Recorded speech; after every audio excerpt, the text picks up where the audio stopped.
Assalamu alaikum dear students.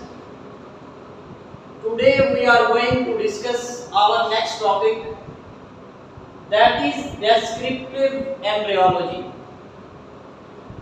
यहाँ पे दो वर्ड्स हैं, एक descriptive और दूसरा है embryology. Descriptive का मतलब होता है बयान करना, डिस्क्राइब करना, किसी भी चीज को description कहलाता है, और embryology का मतलब होता है, दो वर्ड्स हैं, एम्ब्रियो और लॉजी. तो डिस्कशन अबाउट एम्ब्रियो, एम्ब्रियो के बारे में डिस्कशन होगी एम्ब्रियोलॉजी में, या हम कहते हैं study of embryo is called embryology. Embryo क्या होता है? एग और स्पर्म जब आपस में मिलते हैं, इनके मिलने से जाइगोट बनता है. जाइगोट से लेके इंडिविजुअल बनने तक दरम्यान में जितना भी टाइम पीरियड होता है वो एम्ब्रियो का टाइम पीरियड होता है. उस वक्त हम इसको एम्ब्रियो कहते हैं.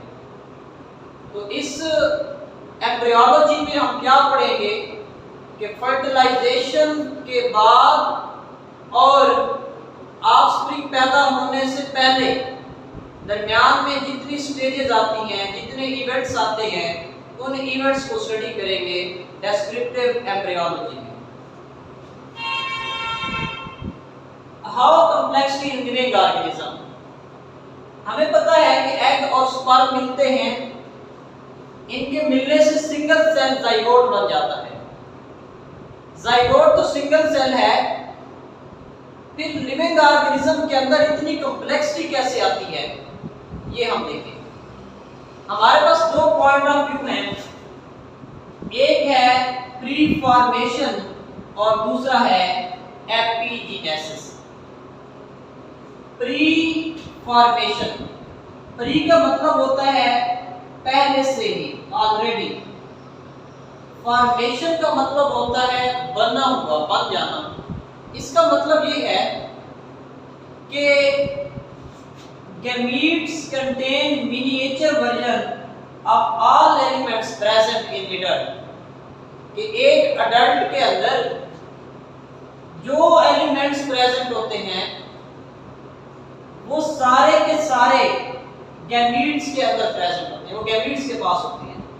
या हम ये कहते हैं कि gametes contain all elements present in adult. एक अडल्ट के अंदर जितने भी एलिमेंट्स हैं वो सारे के सारे गैमीट्स से आए हैं. इसके मुताबिक कोई डेवलपमेंट नहीं हुई है, बल्कि गैमीट्स के अंदर थे ये सारे एलिमेंट्स, गैमीट्स से डायरेक्टली ये आ गए कंप्लीट इंडिविजुअल के अंदर, अडल्ट के अंदर. इसके मुताबिक डेवलपमेंट का प्रोसेस नहीं हुआ, बल्कि गैमीट्स के पास वो एलिमेंट्स थे, गैमीट्स ने इसी फॉर्मेशन एलिमेंट्स को नेक्स्ट भेज दिया ऑफस्प्रिंग के अंदर या इंडिविजुअल के अंदर. तो ये प्री फॉर्मेशन की थ्योरी है. और ये जो कंसेप्ट था 17th एंड 18th सेंचुरी में इसको बहुत ज्यादा एक्सेप्ट किया जाता था, इस कंसेप्ट को. इसके बारे में रो एक साइंटिस्ट था, इसने काम किया था. इसने एम्फीबियंस के ऊपर काम किया.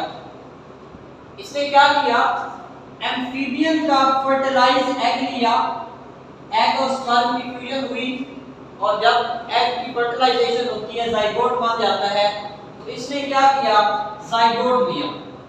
अब जाइगोट लिया, पहले जाइगोट के अंदर क्लीवेज होती है, तो सिंगल सेल से टू सेल बनते हैं. जब टू सेल स्टेज थी तो इसने टू सेल स्टेज का एम्ब्रियो लिया. कौन काम कर रहा था इस पे? रो साइंटिस्ट काम कर रहा था. अब इसने क्या किया, जब टू सेल स्टेज थी तो इसने इन दो सेल्स में से एक सेल को हार्ट नीडल के जरिए किल कर दिया. क्या किया इसने, एम्फीबियन का जाइगोट लिया, एग और स्पर्म की फ्यूजन से जाइगोट बना, एम्फीबियन का जाइगोट लिया. जाइगोट में पहली क्लीवेज होने दी. जब टू सेल्स बन गए तो इन दो में से इसने क्या किया, एक सेल को हीट किल कर दिया हार्ट नीडल के साथ। अब इनमें से एक सेल लिविंग है और ये जो सेल है ये नॉन लिविंग है। अब इसने क्या किया, इसको टाइम दिया। जब इसने देखा कि इससे जो आगे जब डेवलपमेंट का प्रोसेस हो रहा है तो इसने देखा कि हाफ एम्ब्रियो बना है, कंप्लीट इंडिविजुअल नहीं बना। कंप्लीट इंडिविजुअल नहीं है बल्कि हाफ एम्ब्रियो, जिसको हम हेमी एम्ब्रियो भी कहते हैं। तो इसमें ये कहता है कि सारे एलिमेंट्स उनके दो सेल्स के अंदर थे, एक सेल जिंदा है, एक सेल नॉन लिविंग है। नॉन लिविंग वाले जो एलिमेंट्स थे वो आगे जब एम्ब्रियो था, एम्ब्रियो से जो आगे ऑफस्प्रिंग बना, इंडिविजुअल बना, तो इसके जो एलिमेंट्स थे वो तो ट्रांसफर हो गए क्योंकि ये लिविंग था, और ये नॉन लिविंग था, इसके एलिमेंट्स नेक्स्ट इंडिविजुअल के अंदर ट्रांसफर नहीं हुए। तो ये कहता है कि एक इंडिविजुअल के अंदर जितने भी एलिमेंट्स होते हैं वो सारे के सारे उसके गैमीट से आते हैं। सेकंड जो यहाँ पे हमारे पास पॉइंट ऑफ व्यू है वो है एपिजेनेसिस। एपी का मतलब होता है ऑन और जेनेसिस का मतलब है बर्थ। अब ये जो पॉइंट ऑफ व्यू है इसको हम एपिजेनेसिस कहते हैं। इसमें ये कहता है कि लिविंग ऑर्गेनिज्म की जो स्ट्रक्चर्स होती हैं वो ऑलरेडी डिटरमाइंड नहीं थी, वो उसके गैमीट से नहीं आई, बल्कि structure arise during development. Development होती है, एग और स्पर्म, जाइगोट, जाइगोट के अंदर फर्दर डेवलपमेंट का प्रोसेस होता है। तो डेवलपमेंट के प्रोसेस में ये सारी स्ट्रक्चर्स बन रही होती है। तो इसने ये कहा कि ये जो स्ट्रक्चर्स होती हैं these are not already preformed, ये पहले से बनी हुई नहीं है। लिविंग ऑर्गेनिज्म के अंदर कोई भी स्ट्रक्चर है ये पहले से बनी हुई नहीं थी, बल्कि ये डेवलपमेंट के प्रोसेस से बनी है। अब इसने एक काम किया था, या इसकी ये एग्जांपल ऐसे देता है कि egg contain material from which embryo gradually develop. कि जो जाइगोट होता है, जाइगोट के अंदर मटेरियल होता है और उस मटेरियल से gradually step by step development होती है और एम्ब्रियो बनता है।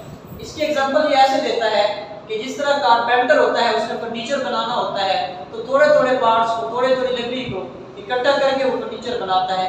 तो यहाँ पे ये कहता है कि ऐसे ही हुआ कि थोड़ा थोड़ा मटेरियल इकट्ठा हुआ और इसके मिलने से कंप्लीट इंडिविजुअल बना है। ये थ्योरी 18वीं सेंचुरी में बहुत ज्यादा पॉपुलर हुई और इस थ्योरी के मुताबिक एवोल्यूशन हुई है, with the passage of time change आती है। इसने अपना एक्सपेरिमेंट परफॉर्म किया था हेमिकॉर्डेट्स पे। अब इसने क्या किया कि हेमिकॉर्डेट्स पे एक्सपेरिमेंट इसने परफॉर्म किया था। हेमिकॉर्डेट जिसमें सी क्यूकम्बर,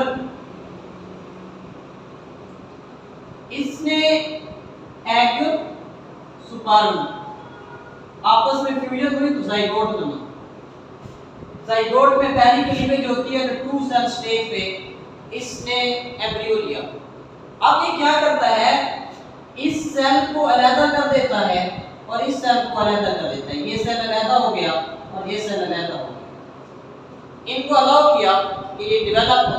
तो इसने देखा कि इससे भी कंप्लीट इंडिविजुअल बन गया है और इससे भी कंप्लीट इंडिविजुअल बन गया।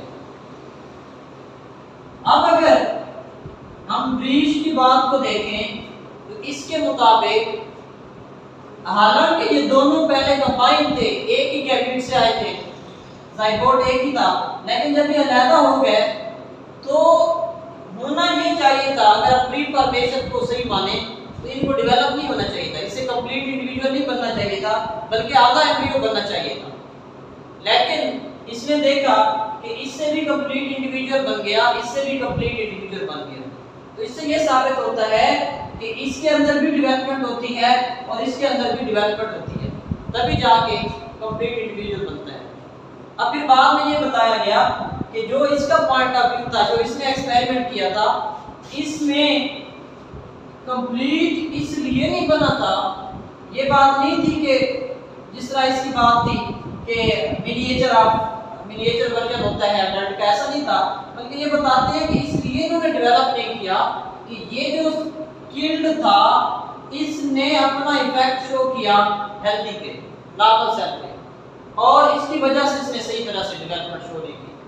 ऐसा नहीं है कि ये इस तरह नहीं, जिस तरह ये बात कर रहा था कि gametes contain miniature version of adult या all elements present in adult, बल्कि इसके इफेक्ट की वजह से इसने कंप्लीट डेवलपमेंट शो नहीं की। तो ये हमारा डिस्क्रिप्टिव एम्ब्रियोलॉजी का फर्स्ट लेक्चर था, जिसमें हमने दो पॉइंट ऑफ व्यू देखा, प्री फॉर्मेशन और दूसरा एपिजेनेसिस।